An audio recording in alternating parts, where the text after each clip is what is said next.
Čauky, praví ťa Leňoch. Tento Passat B5,5 1.9 96 kW manuál je pre mňa obrovskou školou. Má to 1 500 000 problémov. Ukážem, pár vecí je tu. Ja mám problém v tom, že vlastne OBD port, ktorý je tam dole na zemi, nekomunikuje tým správnym spôsobom, takže neviem si pomôcť s diagnostikou tak, ako by ste si pomohli za normálnych okolností. Preto som nútený skôr ísť do tej manuálnej veci. Tu bol obrovský problém vo videu 1, kde som vysvetľoval, že keď som to kúpil za pár šušňov, tak to malo obrovské množstvo problémov tým, že v všetkých týchto sacích hadiciach bolo obrovské množstvo oleja, takisto aj v intercooleri mi odišlo, čo malo za následok, že som dal repasované turbo, kde ulomíš chladenie, takže som ho dal spraviť takýmto spôsobom. A hneď na to ja som ešte robil aj rozvody, šaviče a také kopu kakých nejakých podrobností, naspäť veci. Tu je N75. Veľa ľudí máte problém určite s variabilitou zadretov, čo môže mať na následok aj táto banka. Nie až tak úplne možno často. Skôr ide o ten potlak. A tu je tým potlakom tvorené gro toho celého tamtej elektroniky je veľmi málo, pretože to je staré PDčko. Takže takúto pumpičku som si kúpil, aby som zistil, koľko podtlaku mám tu. To znamená, koľko podtlaku mi ide do turba. Je tam 0,5. Tu je jeden ventil, ktorý je posledný a ten ostane asi aj nezmenený. Ten som nemenil. Takže týmto som sa dopracoval k tomu, že tam mám okolo 0,5, okolo 0,6, čo nie je dosť. Malo by tam byť asi 0,7, ak nie aj viacej. Tu je vidieť, že sa s tým vákuovým, pretože toto čerpadlo není len palivové jednotka, ale robí aj vákuum, už sa s tým niekto hral.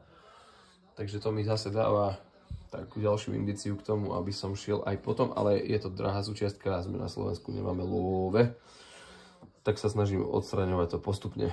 Takže určite som vymenil aj na škrtiacu klapku tento ventilček N75 išiel nový.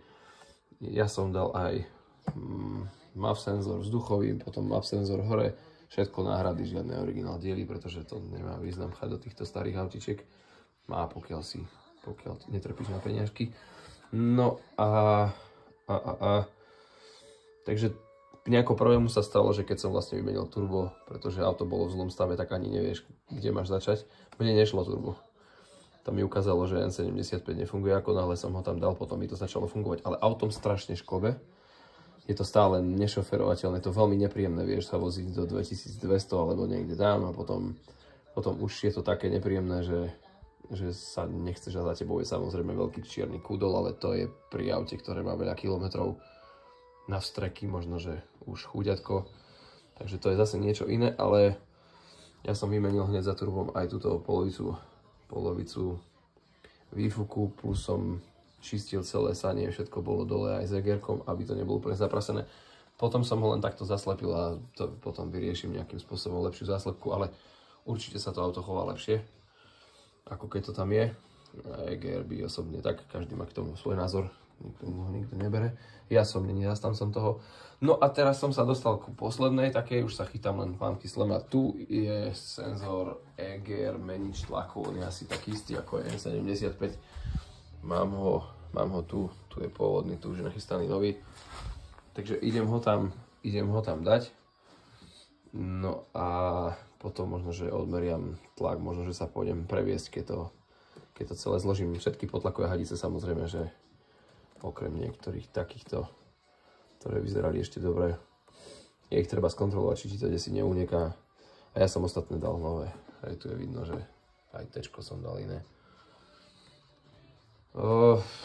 Čo k tomu viac dodať? Pokus, omyl. Toto je posledná taká záchrana inštácia k tomu. Teda ešte raz opakujem, na diagnostike si nemám ako pomôcť, pretože ako náhle zapnem kľúčik a otočím motorom, tak riadečka prestane komunikovať. Je tam schovatá, ja som dokonca vyriešil aj to, že mám tam druhú riadiacu jednotku a dal som si tam nahrať software, ktorý je originálny, aby som sa uistil, že tá riadiačka nemá nejakým spôsobom nejaký problém. To som možno nemusel robiť, pretože tá moja vyzerala, že asi fungovala tak isto, ale Ja som si chcel byť istý, pretože od tej riadežky je veľa tých aut je očipovaných a nejak upravených, aby som si bol istý, že to má tie hodnoty, ktoré odtiaľ idú. Takže to už mám vyriešené, no a teraz je to táto posledná hra. No, nemyslím si, že by ten ventil, síce je to celé spojené, takže možno, ale osobne si nemyslím, že to bude mať asi ten môj efekt. A potom ostane vlastne len to čerpadielko. Aké to čerpadlo vymením kus za kus, ja sa s tom vrtať nebudem ako krtko, tak potom by to malo robiť čo. No a tým, že to má zlý zvuk, samozrejme, že nemáš naštalované streky, to dlho nikto nerobil. No ja by som do toho rád pustil najprv nejakú chemiu, aby sa to trošku upravilo, a keďže auto dlho nešlo normálne a ak pôjde po tom čerpadle, tak to bude treba riadne prebehnúť.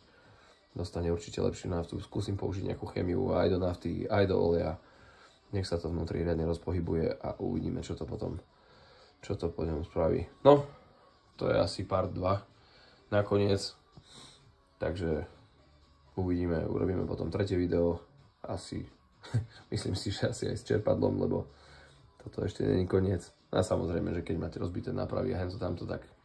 A plus mám ten elektrický problém s tou riadiačkou aj s tým OBD portom, tak ja ešte budem mať čo robiť. Hlavím, ja to mám ako školu do odstraňovania problémov a tu ich je naozaj dosť, takže netreba sa ich báť, treba ich odvylčovať jeden po druhom, treba to očistiť a uvidíme. Je to celkom, som prekvapený, koľko problémov to má a relatívne ten motor stále funguje, síce má nepekný vzduch úplne, ale nie je taký ten klepotavý, takže vnútri by to nemuselo byť znova až tak úplne rozšalované, že by som musel všetko meniť, takže najprv skúsime chemiu a potom sa uvidí a potom budem musieť rozbehať ten port, aby som videl konečne nejaké hodnoty od strkov, čo samozrejme uvidíš aj z výfuku, pretože tu nie je žiadny nezmyselný DPI filter, ktorý vám zabraňuje vidieť tomu, aké údaje dostávate o svojom motore, aký má on problémy. Takže ja tu mám rúru, ešte potom vymením ten posledný diel, veľký tlmičový, alebo ho skrátka vyčistím, uvidím, v akom bude stave. Je to vše.